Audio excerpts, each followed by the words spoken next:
Si a la hora de buscar una nueva oficina o renovar su flota de vehículos valora entre comprar o alquilar, ¿por qué no hacerlo cuando necesita un ejecutivo?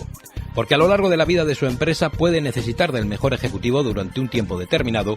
VMV Consulting pone a su disposición ejecutivos con más de 20 años de experiencia en entornos nacionales e internacionales.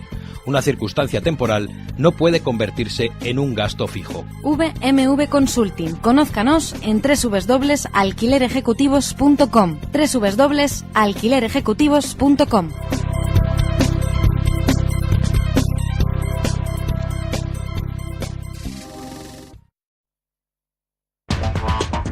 En Visión Global, la tertulia de los negocios.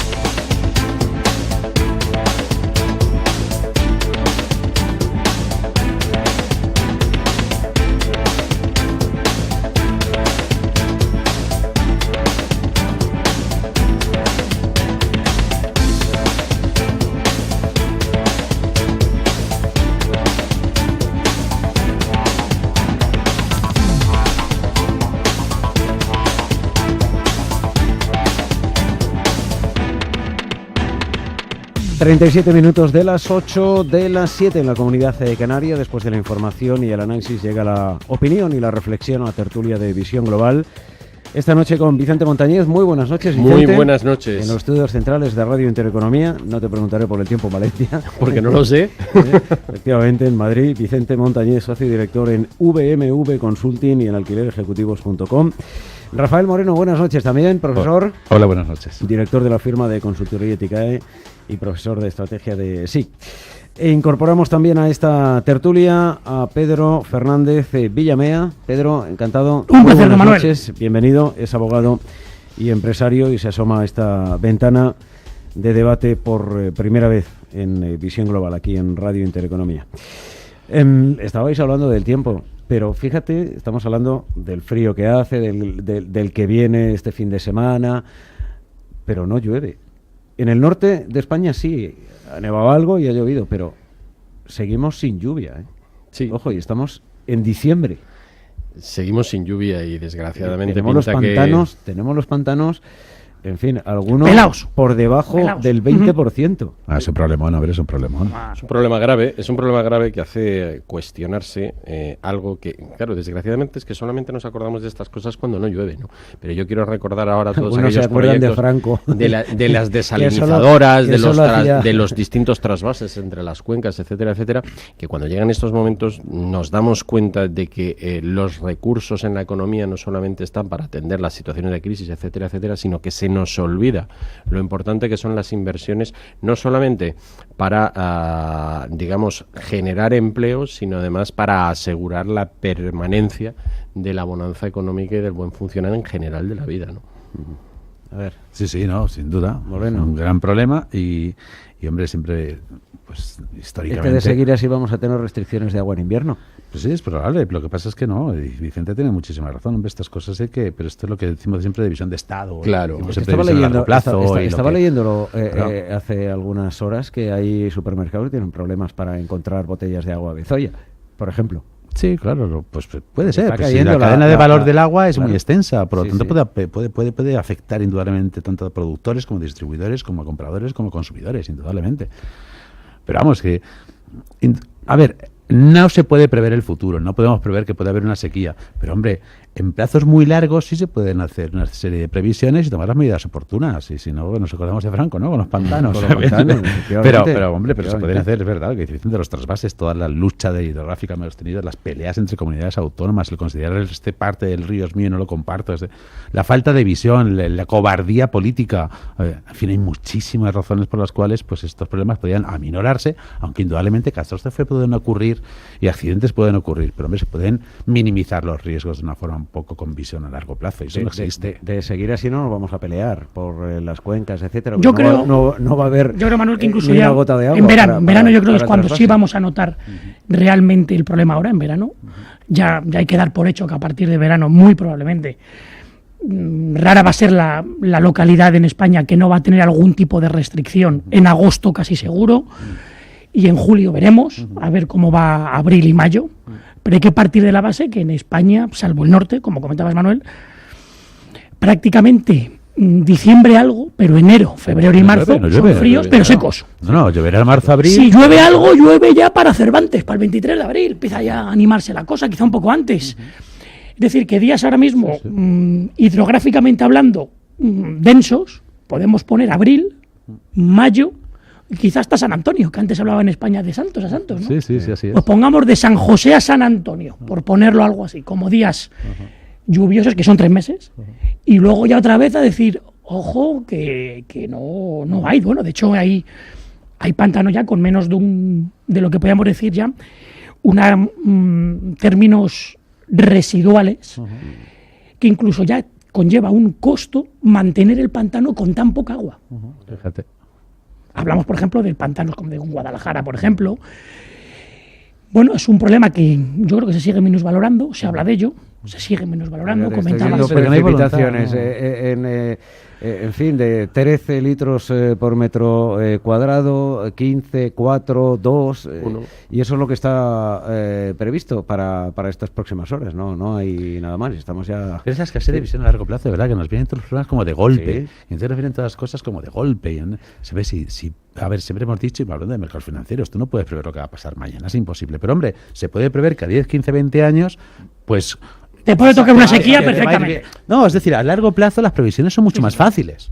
Incluso en mercados financieros, tú sabes que a más de 15 años es imposible que pierdas dinero en el FTSE. ¿Por qué? Porque históricamente nunca ha ocurrido, por muchas guerras y muchas crisis. Es decir, hay datos que a largo plazo son previsibles, cosa que a corto es imposible.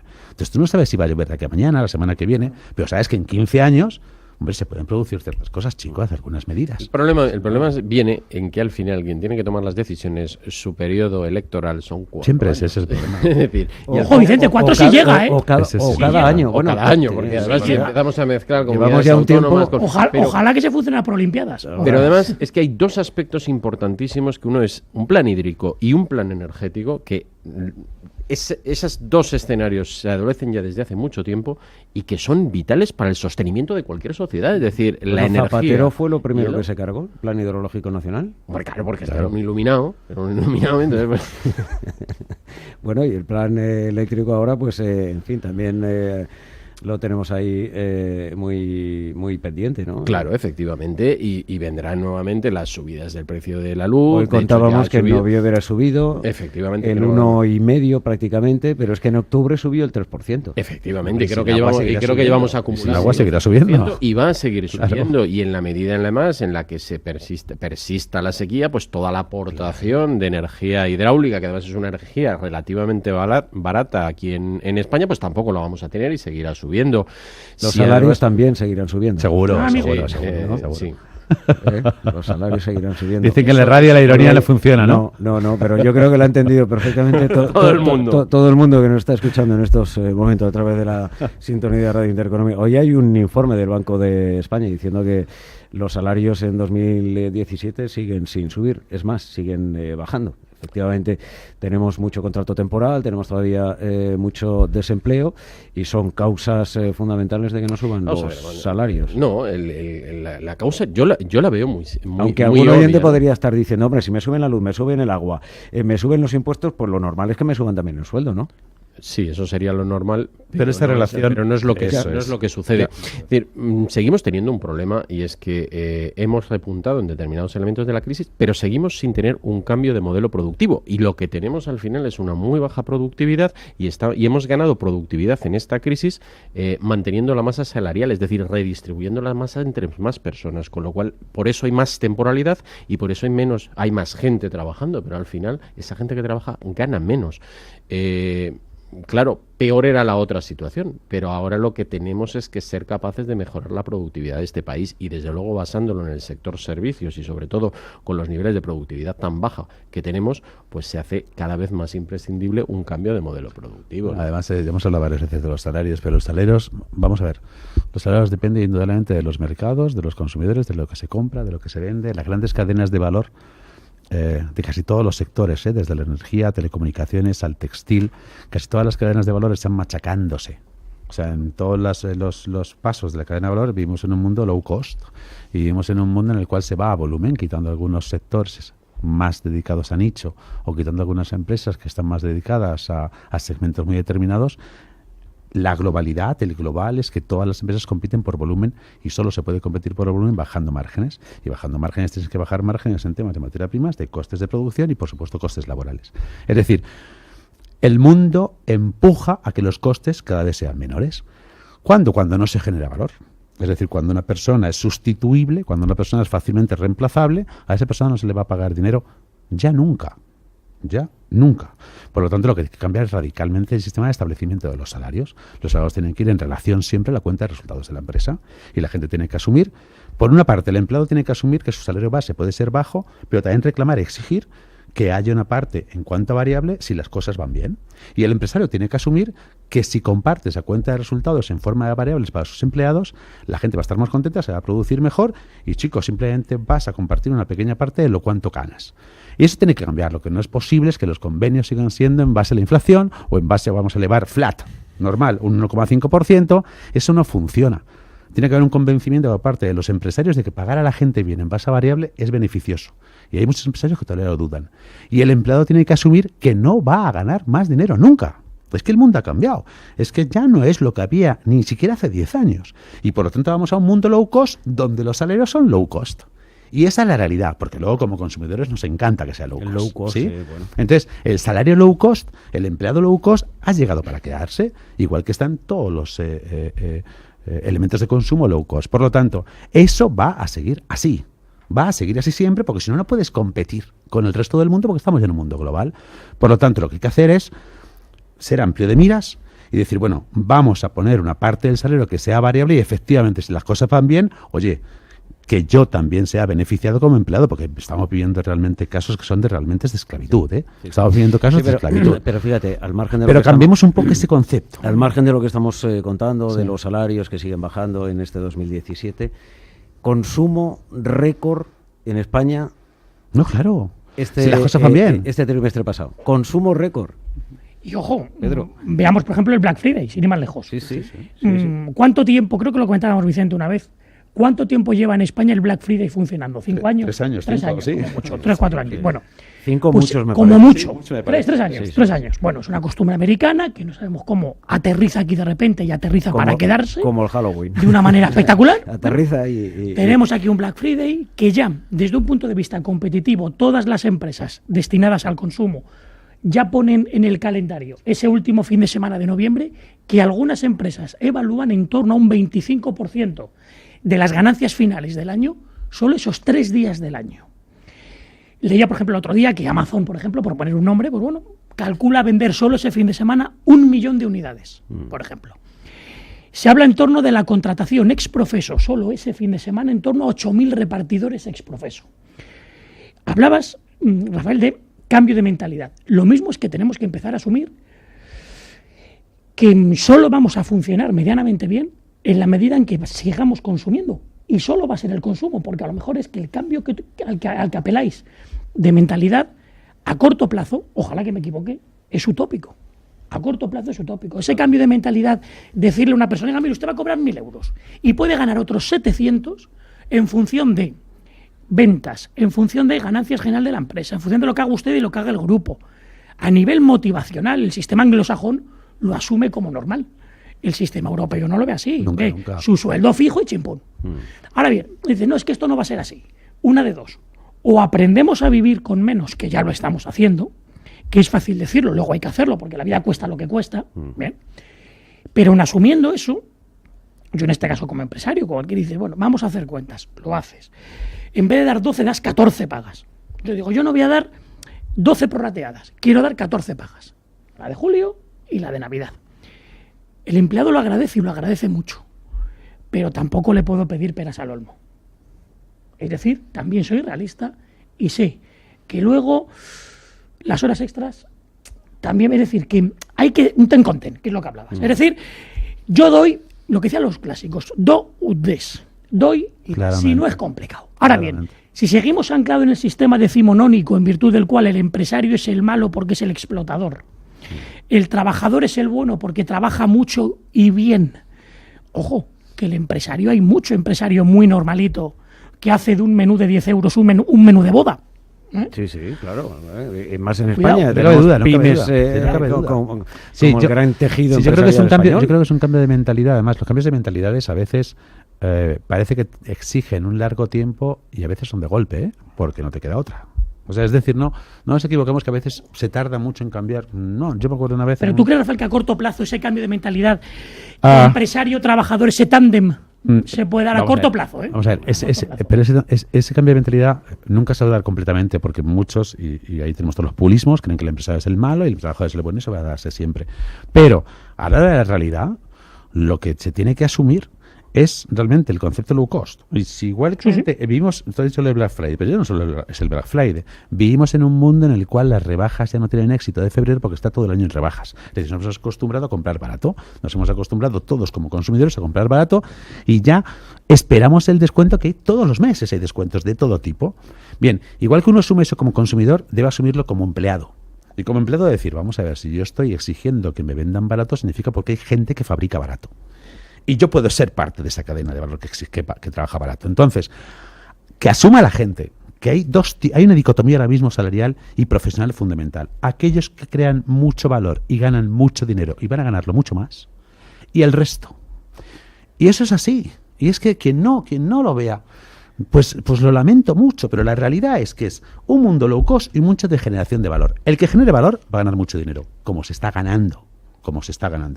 Y el que no es sustituible y como mercancía sustituible, que lo llamaron ser humano, mercancía sustituible, éticamente y moralmente, es terrorífico. Pero pongámoslo en un punto de vista pragmático. Por lo tanto, los empleados deberían empezar a asumir eso, y asumiendo eso, y hablo de una mediana empresa, 50 empleados, asumiendo eso, que digan, oye, tenemos estos salarios fijos, pero nos gustaría negociar una parte de variable conforme resultados. Y pocos empresarios se negarían si las cosas fueran bien, porque el empresario no es un tipo tonto. El empresario es inteligente. Y es cierto que hay algunos que no, que siguen sin entender, porque yo los conozco y los veo y los he visto y los tengo todos los días, que se niegan realmente a tener variables altas, porque consideran que es contraproducente. Creo que ese empresario está llamado a desaparecer, porque no tiene sentido, ¿sí? Entonces, lo que hay que provocar es ese movimiento de estas son las habas contadas. Y usted como empleado tiene que exigir un variable y conformarse con un fijo. Y no empezar a pedir historias extrañas. Y usted tiene que trabajar horas extras, las trabaja para conseguir ese variable. Y el empresario tiene que empezar a asumir que una parte de su cuenta de resultados, si es positiva, tiene que ir para compartir para los empleados. Rafael, totalmente de acuerdo, pero voy a abrir un melón curioso, ¿vale? Y alguno de nuestros siguientes igual se enfada conmigo. Ya le pido disculpas antes de empezar.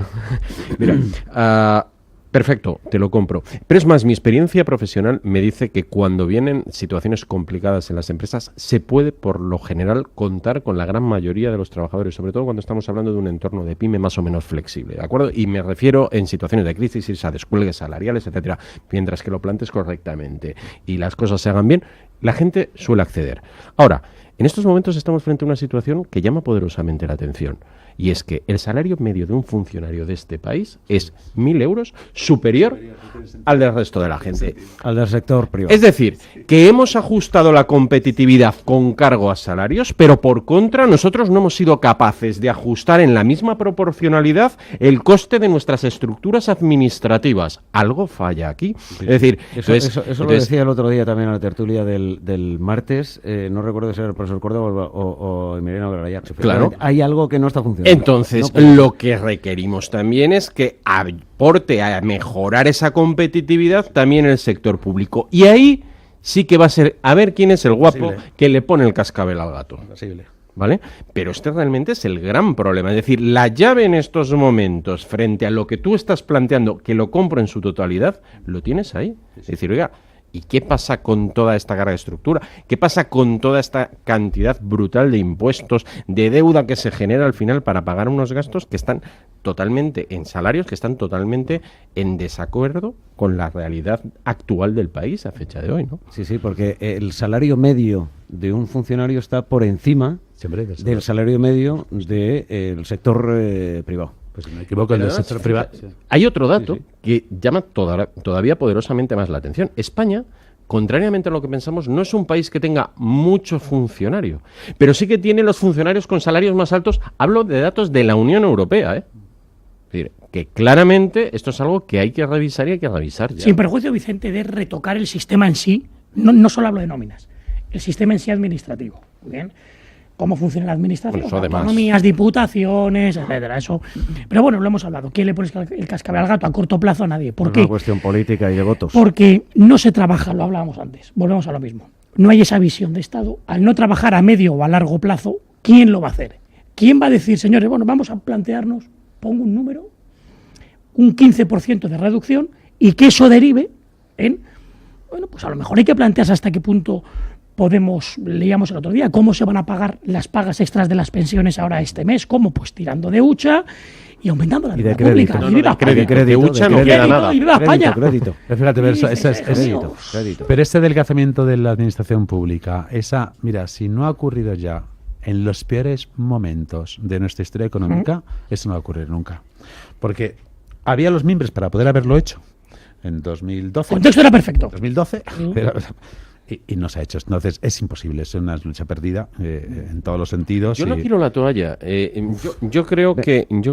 Sí. No, yo creo que Venga, muy rápido. en la medida en la que después de ajustarnos con el déficit, que ya lo va a tener complicado el señor Montoro este año, Europa empieza a marcarnos claramente una senda de reducción de deuda, eso va a venir por añadidura, porque ese es un modelo de mercado. Así como la empresa privada nos chocamos con los mercados, ellos se van a chocar con Europa, claramente. Yo confío en que eso si se nos traiga las impone- cosas si se al nos orden. impone desde fuera, Claro, es que sí. Vamos a hacer una brevísima pausa para la publicidad. Regresamos a la tertulia esta noche con Rafael Moreno, Vicente Montañez y Pedro Fernández Villamea.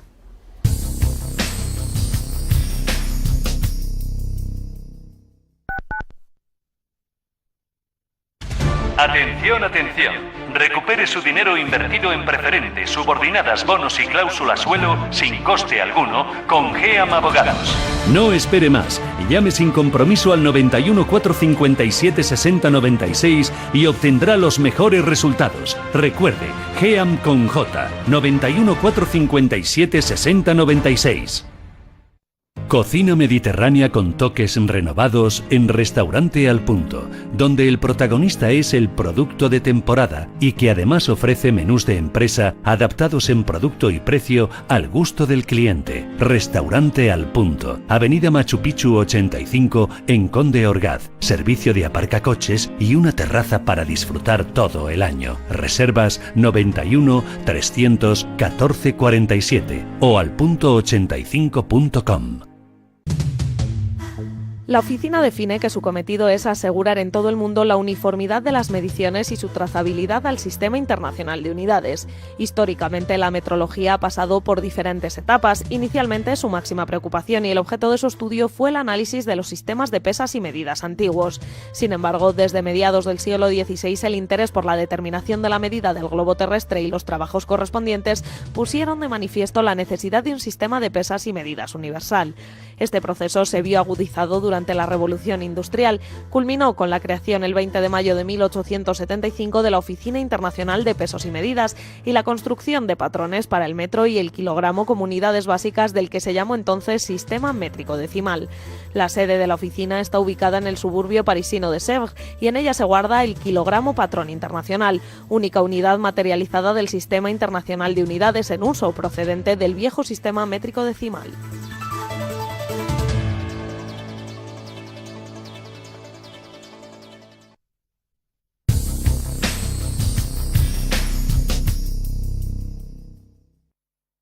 En Radio Intereconomía, Visión Global, con Manuel Tortajada. Enseguida vamos algún minuto más con la tertulia, pero antes, como es habitual, cada lunes y jueves a esta hora llega el consultorio a Visión Global con Izaskun Martínez. Izaskun, muy buenas noches. Muy buenas noches, Manuel. Izaskun Martínez es abogada de Durán y Durán Abogados. Esta semana hemos tenido oportunidad de entrar en detalle, de ofrecer a los oyentes la exigencia a Deloitte y a la JUR, a la Unión Europea, para que den a conocer parte del informe de Deloitte en la compra de Popular por parte de Santander. Y este es un argumento importantísimo. En un momento determinado lo destacaba Miguel Durán, pero hoy queremos profundizar en ello. Esto es muy importante porque hasta la fecha se han negado a dar a conocer el contenido del informe de Deloitte, algo que ahora piden todas las partes. Correcto, Manuel. Bueno, esto es muy buena noticia para los afectados accionistas de Banco Popular. Recordemos que el 7 de junio se liquidó el Banco Popular como si estuviera quebrado al precio simbólico de €1 y amortizando acciones preferentes y deuda subordinada, cuando nosotros entendemos que sí que tenía patrimonio neto positivo. ¿Qué ocurre?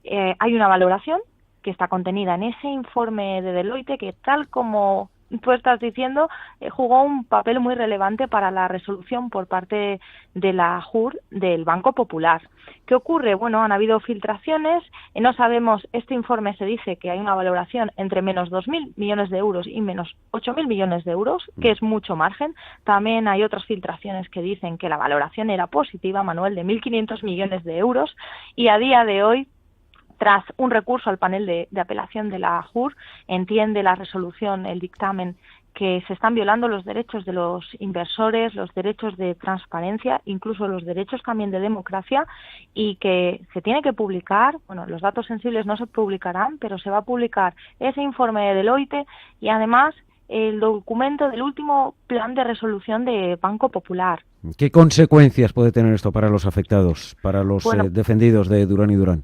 Esto va a conllevar una prueba más de los incumplimientos del Banco Popular. Es un avance muy importante. Nosotros entendemos que con este informe pues se va a probar pues tanto que las cuentas bancarias de Banco Popular no reflejaban la imagen fiel, y bueno, cosa que es un incumplimiento muy grave, y cosa también que se debería de haber informado a todos sus inversores, pero no solo desde este año 2017, sino mucho más atrás.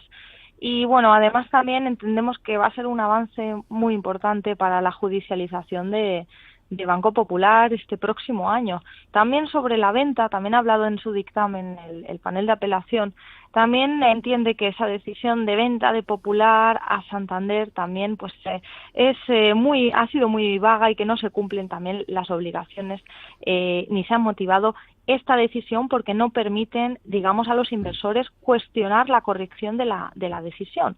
Es decir, aquí lo que viene a decir el panel de apelación es que los inversores están totalmente indefensos, desamparados, que se han violado todos sus derechos fundamentales de todos estos inversores y los principios europeos de apertura, de transparencia y de rendición de cuentas también, porque al final en este escenario que tenemos, Manuel, los perdedores son todos los accionistas del Popular, los preferentistas, los que tenían los bonos también de Popular y deuda subordinada y todo aquel que tenía fondos de inversión. Y los ganadores, el ganador claro es Banco Santander y la gran banca española también, que se ha eliminado de golpe pues a un gran competidor. El conocimiento de este informe de Deloitte puede facilitar todas las acciones en defensa de los afectados de Popular. Teléfono para todos aquellos que quieran dirigirse a Durán y Durán Abogados. Por cierto, quiero recordar ganadores de 3 sentencias ya con los bonos de Abengoa, cuando prácticamente todos los afectados lo daban ya por perdido.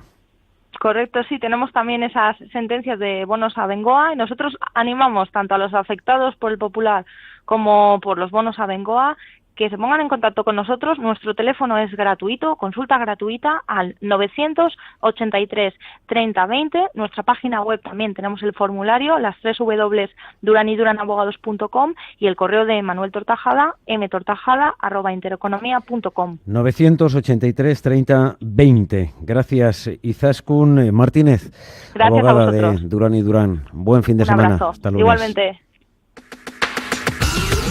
En Radio Intereconomía, Visión Global. Digilosofía es anticipar tus facturas en 3 clics y cobrar en 24 horas. Con la app Confirme en Santander, todas las pymes pueden consultar al instante las facturas pendientes de pago y gestionar su anticipo, sean o no clientes del Santander. Descárgate ya la app Confirme en Santander. Digilosofía, la filosofía digital del Santander. Consulta condiciones en bancosantander.es. ¿Crees que necesitas muchos recursos para diseñar y cuidar un jardín sostenible en tu empresa o en tu hogar? Con el seropaisajismo de Desert City, minimiza las tareas de mantenimiento y cuidado de tu jardín. Gracias a los cactus y otras plantas xerofíticas, ahorra hasta un 80% en agua respetando el medio ambiente. Desert City, un activo de futuro en tus espacios verdes. A1 Salida 26 San Sebastián de los Reyes. desertcity.es.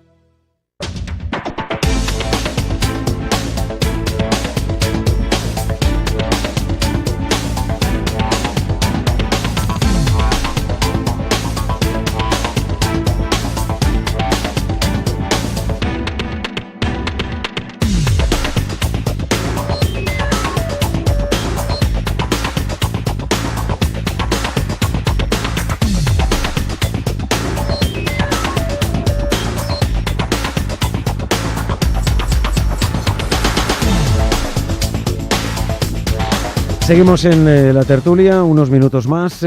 Asunto este de Iceta, del PSC en Cataluña, que está pidiendo una quita, y la Hacienda catalana, el Partido Socialista de Cataluña. No estamos hablando de los separatistas. Qué malas son las elecciones, por Dios, de verdad. Hace que la gente llegue a hacer promesas y planteamientos totalmente irresponsables de un partido como el PSC y la vinculación que tiene con el PSOE. Es decir, lo que en este país no se debería de hacer, y desgraciadamente se hace, es trasladar un mensaje, un partido, y el inmediato contrario en la comunidad autónoma de al lado. Van a ver, es decir, no se puede plantear de una forma seria una quita, por una sencilla razón, porque a partir de ahí todo Dios va a solicitar una quita, y el problema es que la deuda hay que pagarla. Pero además es tan sumamente insolidario que, de lo mismo que se queja de que cuando alguien plantea una quita, no quiere decir que sus acreedores se la vayan a quitar, no, quiere decir que la pague el gobierno central, que es la perversión del tema. Es decir, todos. Es decir, españoles, todos. claro. Es decir, que mi deuda me la vais a pagar todos. ¿Para qué? Para ver si yo saco así un par de puestecitos más o tres más, ¿no? De esto es de lo que estamos hablando. Esta es la perversión del modelo autonómico y hasta dónde ha llegado la sinrazón de los políticos a nivel autonómico. Ya, pero están pervirtiendo ya el modelo federal que preconiza el Partido Socialista con esta propuesta de Iceta. Claro, no, y pervertirán lo que toquen. Ni saben qué quieren tampoco. Cuando hablan de Estado federal, en el fondo, ¿qué es Estado federal? Más federal que el Estado autonómico en sí, que ya tenemos, que es más federal que muchos Länder alemanes o muchos estados federados americanos. Más federal aún, y más en materia fiscal, que es el federal de lo federalísimo, diría yo. Vamos a... Yo creo que Iceta lo que está hablando en clave política. Yo creo que está intentando atraer a votos del independentismo suave y está intentando coquetear con ellos. Es lo que está haciendo con este mensaje. Él sabe de sobra que esto ni se puede hacer ni se debe hacer, y que va a tener a todo el Partido Socialista Obrero Español en contra de ello. Por lo tanto, creo que aparte de ello, hay algunos otros, pero como yo creo Puig, que no. Sí, pero claro, yo creo que es un guiño al independentismo e intentar atraer unos cuantos votos. No creo que sea más de eso.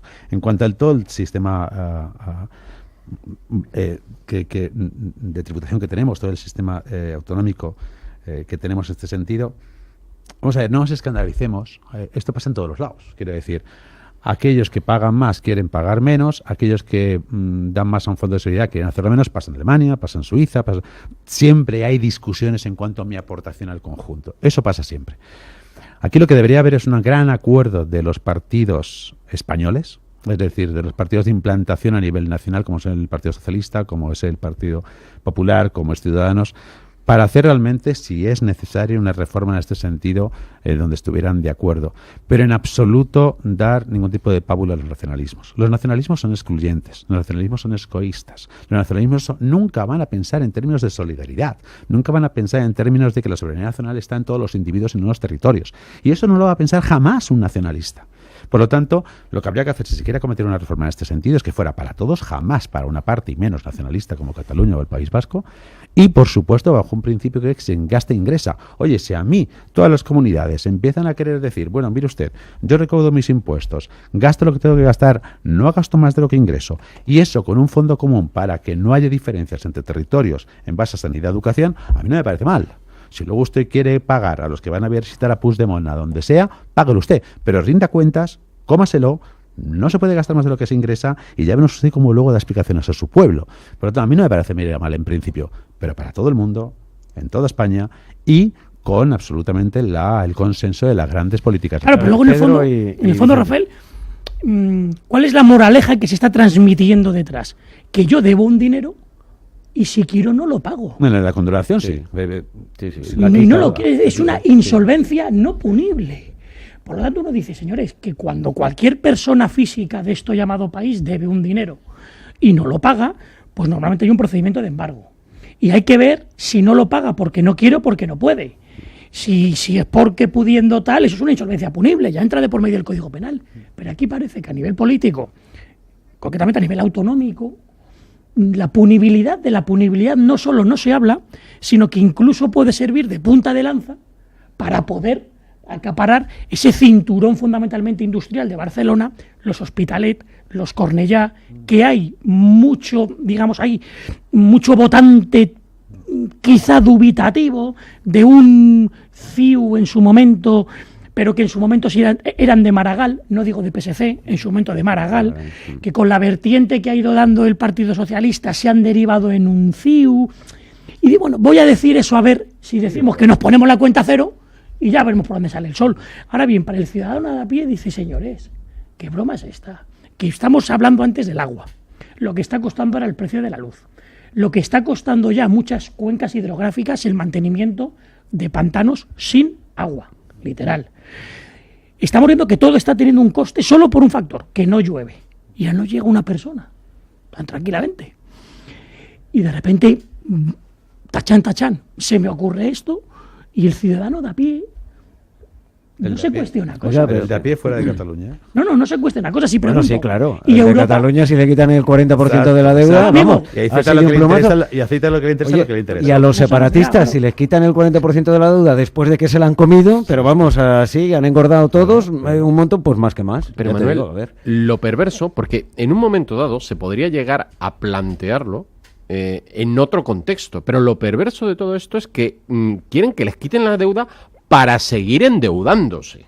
Es que esto es como cuando la gente decía, bueno, a ver cuándo se van a volver a dar hipotecas para volver a pedir la hipoteca sobre el 120% del valor de mi casa. Bueno, pues es que esto es lo mismo. Sí, porque eso me resuelve el problema que tengo ahora. Claro. Que no puedo pagar no sé qué. Os fijáis que en el fondo es un problema de gestión. Sí. De buenos gestores. Deja a un lado políticos. Buenos gestores. Es un problema de sinvergonzonería. No, eso para empezar. Sí, es que tampoco hay más. Es decir, decía antes Tortajada, oye, es que Chimo Puig en Valencia le parece bien. Hombre, estaría bueno, claro, Chimo Puig tiene un problema, y el problema que tiene es que se lo está comiendo Mónica Oltra, se lo está comiendo Compromís. Ya le vendría muy bien ahora plantear, oye, mira, he quitado una quita de 20.000 milloncitos y ahora con esto voy a hacerme la tele, porque no lo perdáis, ¿eh? No penséis que es que va a hacer un plan de inversión para el arco mediterráneo o cualquier cosa de esta, que no, si esto ni depende de él, si va a ser para montar la tele. O para incrementar el número de funcionarios. O para que son votos el número de funcionarios. Claro. Es decir, esto es el problema real. Por eso dice que sí, al otro que no tenga ese problema, pues dirá que no.